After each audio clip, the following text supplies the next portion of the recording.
আমি জানতাম নিঘাত আরো বড় আক্রমণ হবে, আরো বড় আকারে হবে। তিনি দ্বিগুণ শক্তি নিয়ে ফিরে আসবেন, আমি তা জানতাম। ঠিক তাই হল।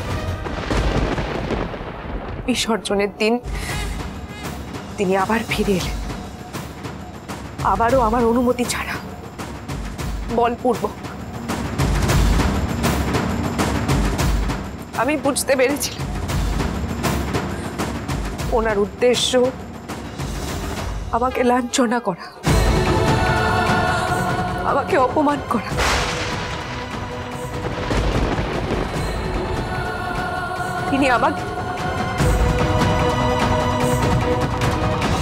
তিনি আমাকে স্পর্শ করার চেষ্টা পর্যন্ত করেছিলেন।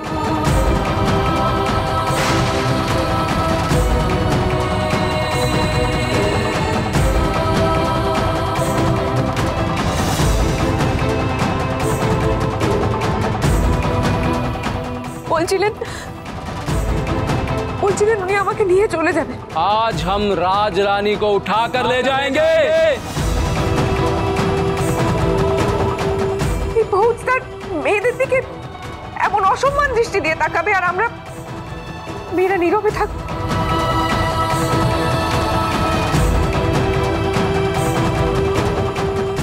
এমন রক্ষকের রূপে ভক্ষক তৈরি করেছে নবাবী দরবার।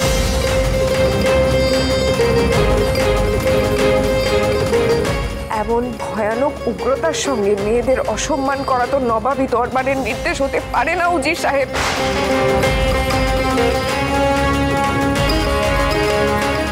তাহলে এর থেকে কি প্রমাণিত হয়? রাজরানী কি হত্যা করে খুব বড় অপরাধ করে ফেলেছেন, নাকি নিজের সম্মান রক্ষার জন্য এই হত্যা অপরিহার্য ছিল? দেখি আদৌ হত্যা নাকি পশুর বধ? আপনারাই বিচার করুন। ফৌজদারের নারীদের অসম্মান করার এক দীর্ঘ ইতিহাস আছে, আমরা সকলেই জানি।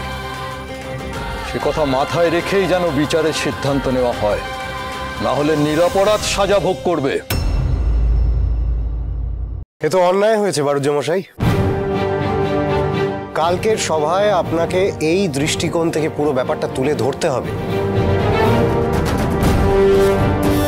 সম্ভ্রান্ত ঘরের মেয়েদের উপর কাজী শামশের খা নজর দিয়েছে। তাহলে একবার ভেবে দেখুন তার অধস্তন কর্মচারীরা ঠিক কি কি করতে পারে।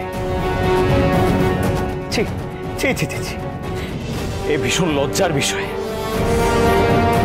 দেওয়ান মশাই, আপনি আজই রাজরানী ভবানীর লিখিত বয়ান নিন এবং সেটা নিয়ে কালকে বিচার সভায় আসুন, এবং আমি স্বয়ং সেখানে উপস্থিত থাকব।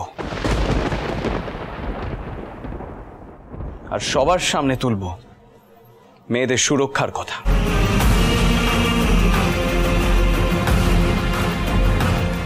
উজির মশাই, আপনি যদি ধর্মাচরণ না দেখেন তাহলে আর কে দেখবে বলুন? রাজকোষে অর্থ কম পড়লে কিন্তু আমারই দ্বারস্থ হতে হবে উজির সাহেব। তখন কিন্তু আমরাও ক্রমান্বয়ে অন্যায়ের উচিত শাস্তি হলো কি হলো না সেটা মাথায় রাখবো। আলবাত রাখবো।